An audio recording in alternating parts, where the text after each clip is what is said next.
সকাল সকাল চার্লিকে তো খাইয়ে দিয়েছি ব্রেকফাস্ট। আর এই দেখো জামা কাপড়ের পসরা, আরো অনেক দেখাবো তোমাদের, কেননা আজকে হচ্ছে আমার আলমারি গোছানোর পর্ব। তোমাদের সাথে শেয়ার করব, কেননা সকালবেলায় না করলে রোজই ভাবি ক্লিন করব ঠিকঠাক করে গোছাবো, কিন্তু আর হয় না। কিন্তু আজকে মন স্থির করে নিয়েছি, তাই সকাল সকাল আগেই এই কাজ করছি। এই দেখো গপু তো এখানে শোয়, ঠিক আছে। এবার এই দুপাশটায় আমাদের কাঁচা জামা কাপড়, সব নতুন জামা কাপড়, আলমারি শোকেস আর কি। তো এইখানের জামা কাপড় আমার সব নতুন জামা কাপড়, এই জামা কাপড় রাখা থাকে। তো কবে থেকে ভাবছি যে নতুন জামা কাপড়গুলো একটু গোছাবো, হ্যাঁ কাঁচা জামা কাপড়গুলোকে একটু গোছাবো, শুধু পরি কাচাকুচি হয় ঢুকিয়ে দিই। তবে যেহেতু আমার এই আলমারিতে অনেকেরই প্রশ্ন থাকতে পারে যে এখানে গপু থাকে, তাহলে কি বাসি জামা কাপড় এখানে রাখা হয়? একদমই নয়। এই আলমারিতে সব সময় আমার নতুন শাড়ি, নতুন জামা কাপড়, আর যদি কোনো জামা পরা হয় তো সেটা অবশ্যই কেচে ঢোকানো হয়। মানে এইখানে কোনো ছোঁয়াছুঁয়ি ব্যাপার আমি রাখি না, যেহেতু এখানে গপু আমার থাকে। আর এমনিতেও আমরা আলমারিতে রাখার সময় যে কোনো জিনিসই কেচেই ঢোকাই, ওইসব আকাচা জিনিস আমরা রাখি না। তো যাই হোক, আজকে তোমাদের সাথে আমি শেয়ার করছি আমার আলমারি গোছানো। এই দেখো, এই হচ্ছে আমার আলমারির পরিস্থিতি। দেখো জামাটা পড়ে গেছে, এই রকম অবস্থায় আমার কিচ্ছু গোছানো নেই। মা অনেক দিন ধরে বলছে তোর আলমারিটা গোছা, কিন্তু গোছানো আর হচ্ছে না। আর এই দিকে থাকে আমার হচ্ছে শাড়ি, এই দিকে আমার সব শাড়ি রাখা থাকে। এটাও আমার গোছাবো করে আর গোছানো হচ্ছে না। তো আজকে আমি সবটাই গোছাবো। আমার মায়ের আলমারি গোছানোর দরকার পড়ে না। আমার মায়ের এই আলমারিটা, আমার মায়ের আলমারি একদম সব সময় টিপটাপ, এক ফোঁটা এদিক থেকে ওদিক এলো হয় না। সে গোছানোদার মানুষ, আর আমরা হলাম এলো করার মানুষ। এই দেখো এই অবস্থা। তাহলে আমি কাজটা শুরু করে দিই।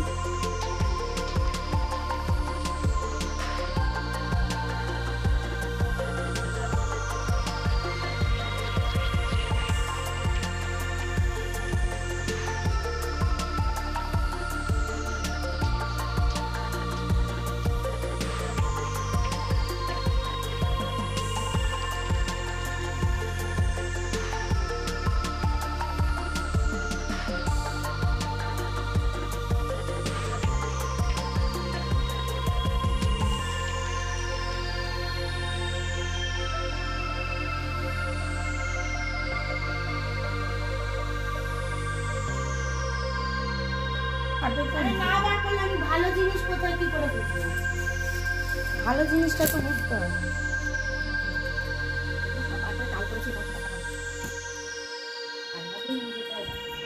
এই ব্যাগটা দেখো, এটা আমাকে আমার বর দিয়েছিল উড়িষ্যা থেকে।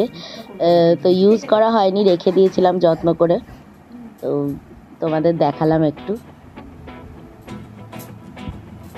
একসাথে সব রাখিস না, তাহলে বুঝতে পারবি না যে কোন জামাটা বুঝবো কি করে? আমি যে একটার উপর একটা রাখিস না, ছড়িয়ে রাখ, এটাই বলা হয়। এই দেখো পুরো খাট জুড়ে বিছিয়ে ফেলেছি। এর মধ্যে প্রথমের যে তাকটা, একদম ওপরের তাকে রাখবো হচ্ছে আমার সব থেকে ভালো যে জামা কাপড়গুলো, যেগুলো তোমার একটু অকেশনালি পরা যায়। দেখো ওগুলো সাজিয়ে নিচ্ছি। একদম ওপরে ওই জামাগুলো রাখছি যেগুলো একটু অকেশনালি পরার মতন। আর তার নিচের তাকটায় রাখবো হচ্ছে একটু মিডিয়াম জামা কাপড়, যেগুলো টুকটাক বেরোলেই পরতে পারবো। প্লাস তোমার ওই একটু ওয়েস্টার্ন যে ড্রেসগুলো আমার রয়েছে, তোমার টপ, কুর্তি, জিন্স, এগুলো যা রয়েছে যেগুলো ওয়েস্টার্নের মধ্যে পড়ে, তো সেইগুলো একটা সাইডে রাখবো, আর একটা সাইডে একটু টুকটাক বেরোনোর জিনিসগুলো রাখবো।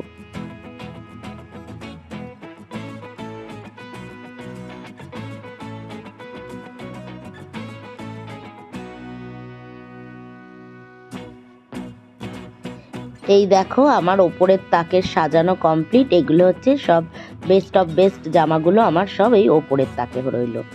এরপর আমি নিচের তাকটা গোছাবো।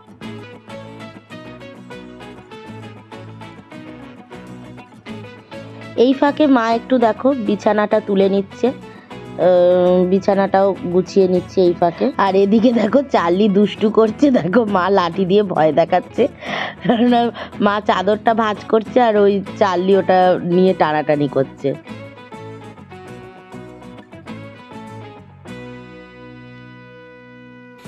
এইদিকে আমার সব এই পোর্শনটা হচ্ছে সব ওয়েস্টার্ন পার্ট, আর এদিকটা একটু মানে এই যখন তখন এই টুকটাক বেরোনোর জন্য এই জামাগুলোকে রেখেছি। আর এদিকটায় রেখেছি হচ্ছে সব আমার শীতকালীন জামা কাপড়। এখন তো শীত চলেই যাচ্ছে, গরম চলে এসছে, তাই শীতের জামা কাপড় সব গুছিয়ে নিলাম। আর এই দিকে রয়েছে আমার সব লেগিংসের কালেকশন। আলমারির ওই পোর্শনটা গোছাতে গোছাতেই অনেকটা দেরি হয়ে গেছে, 8:30 9টা বেজে গেছে, 9টা মনে হয় বাজতে যায়। তো সেই জন্য আমি ভাবলাম যে আরেকটা দিক, যে দিকটা তোমার শাড়ির পোর্শনটা, সেই পোর্শনটা আবার পরে দুপুরবেলা খেয়ে দিয়ে উঠে গোছাবো, কারণ একসাথে দুটো দিক গোছাতে গেলে অনেক দেরি হয়ে যাবে। ওদিকে গপুকে তুলতে দেরি হয়ে যাবে, এমনি আজকে গপুকে তুলতে দেরি হয়ে যাবে। তো যাই হোক, ঘরের কাজগুলো একটু করে নিচ্ছি। তার আগে দেখো না, জল তেষ্টা পেয়ে গেল এত কাজ করে, একটু জল খেয়ে নিচ্ছি। তারপরে আমি ঘরের বিছানাটা তুলে নেব, নিয়ে তারপরে আমার মেজো মাসি ফোন করেছে, দেখতে থাকো। যে সুন্দরবনে থাকে এই মাসি, সেই মাসি ফোন করেছে।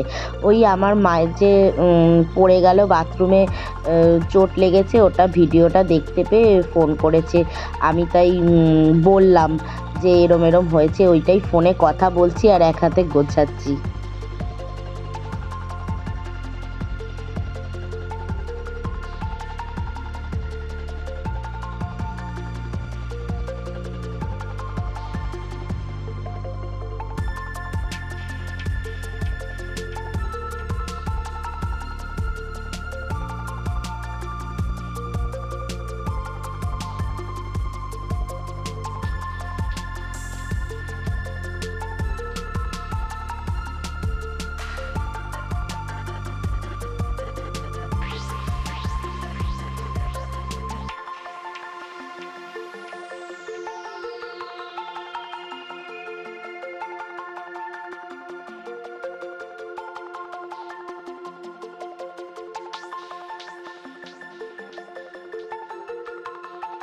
ঘর তো মোছা প্রায় আমার হয়ে গেল, আর রান্নাঘরটা ডাইনিংটা মা মুছে নেবে।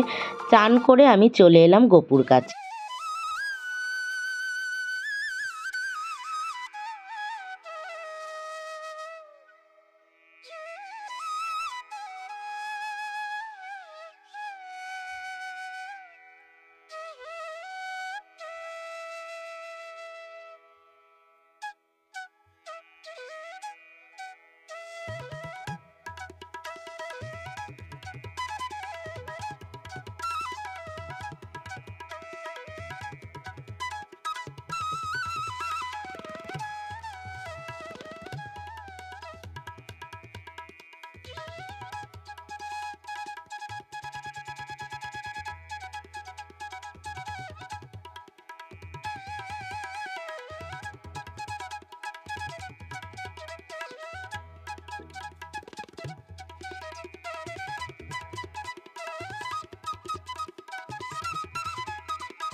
দেখো আমি চান টান করে তো চলে এসেছি, গপুর সেবাও দিয়ে দিলাম।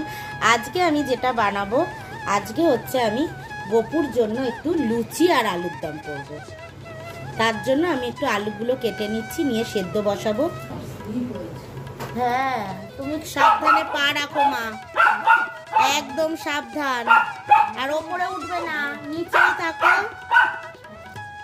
যা স্নান করবে তোর বেরোবে, কিছু ধোয়া ধুইতে সিন নেই। না না, কিছু ধুতে হবে না, ছেড়ে দাও।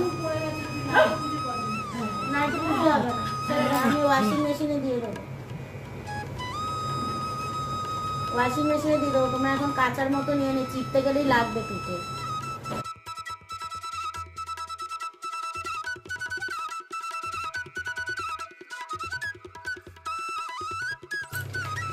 এই দেখো বন্ধুরা, লুচি বেলা হচ্ছে গপুর জন্য। গপু প্লাস আমাদেরও ওই জন্য গোপুর কড়াইতেই রান্না হবে। আর এই দেখো আমি তেল গরম করতে বসিয়ে দিয়েছি, কড়াইতে তেল বসিয়ে দিয়েছি।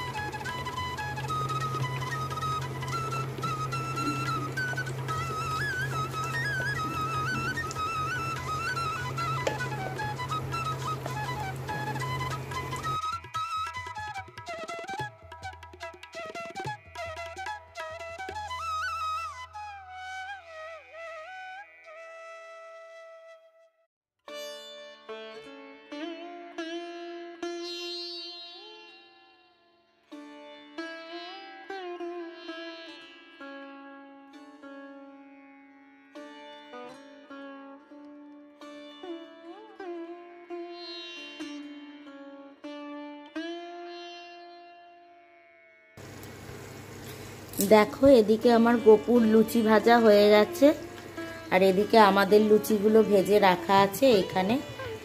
আর এখানে আমি আলুগুলোকে প্রথমে ভেজে নিচ্ছি, আলুর দম করব, আলুগুলোকে ভেজে নিচ্ছি।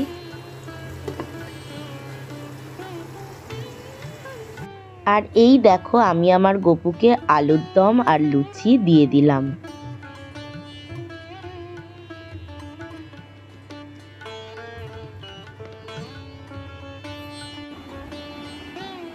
এই হচ্ছে আমার চার্লি রানী, যে এখন শোকাশোকি করছে। আর এই দেখো আমার শাড়ির পাহাড়, আমি এগুলোকে সব গোছাবো সুন্দর করে। আবার এদিকেও রয়েছে এক থাক। তবু আমি মায়ের শাড়ি পরা পছন্দ করি, মায়ের শাড়ি পরে আলাদা শান্তি পাই, তাই না বুবু? আমার সোনা বুবুটা দেখছো কিরম তাকিয়ে রয়েছে গুলি গুলু করে। আর এই দেখো আমি ফাইনালি আমার হ্যান্ডলুম শাড়িগুলোকে একটা সাইডে করেছি, আর আমার যেগুলো একটু সিনথেটিক টাইপের শাড়ি সেটাকে একদিকে রেখেছি। এই দেখো আমাদের চার্লি রানী কোলবালিশ জড়িয়ে কিরকম শুয়ে রয়েছে। আর এদিকে দেখো মধু এসে লুকিয়ে রয়েছে, আর দেখো মধুকে দেখে কি করছে, গন্ধ পেয়ে গেছে ঠিক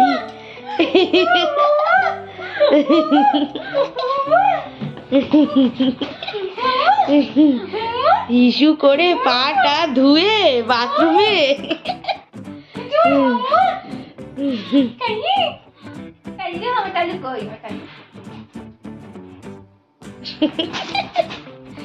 দাঁড়া চার্লি,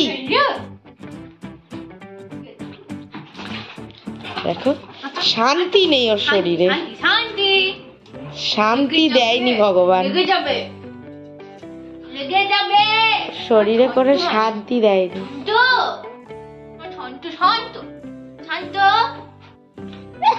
কড়াকড়ি খাচ্ছে শান্ত ছোনাটা কই, আমার শান্ত, এটা আমার শান্ত ছোনা তো।